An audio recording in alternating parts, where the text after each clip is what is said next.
With both the Health Secretary and the Prime Minister apologising this week to patients whose operations have been cancelled due to the winter pressures on the NHS. The following contains some flash photography.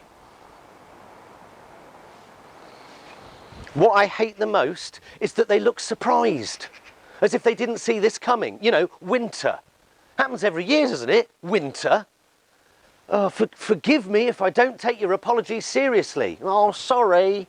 You know, this isn't an accident, Tim. This is the result of a deliberate and ongoing policy. That's why the apology is meaningless. If I accidentally step on someone's foot, I apologise. If I tie them to a bed and snap their feet off with a fucking sledgehammer, the apology might seem a little bit insincere. The Tories have consistently attacked the NHS, broken it down so it can't function anymore. They want the NHS to self-destruct. That's the whole fucking point. But because if the NHS is on its knees, it makes selling the idea of selling the NHS off easier. When Tories claim the NHS is their priority, they're not fucking kidding, Tim. It is their priority to turn it into a competitive marketplace rather than a health service. It is deliberate.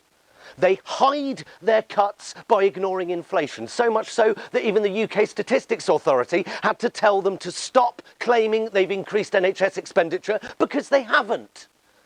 All along, Jeremy Hunt has been saying the Tories have protected NHS budgets from cuts, but it's smoke and fucking mirrors. Because by cutting social services by 11%, they fucked up the system. Because you now have people in hospital beds who need social care, not medical care. It's sleight of hand. It's sleight of hand, but done by a really shit magician with no fucking thumbs. When senior doctors are saying that patients are experiencing third world conditions, there's a problem. When patients are sleeping on floors, there's a problem. When operations are cancelled en masse and people are having to wait endlessly for treatment, there's a fucking problem. And I don't know what the fuck black alerts are, but they don't sound good. This is a crisis that the government and the government alone have created. Oh, sorry. If you say sorry but you don't mean it, that's not an apology, it's a fucking insult. How dare you act surprised that the NHS is on its knees, Mr. Hunt? This has been 7 years in the making of your doing, Mr. Hunt. Fingers crossed for your upcoming promotion in this week's reshuffle, Mr. Hunt. What are you hoping for, Mr. Hunt? Cabinet Office? Cushy, you've earned it.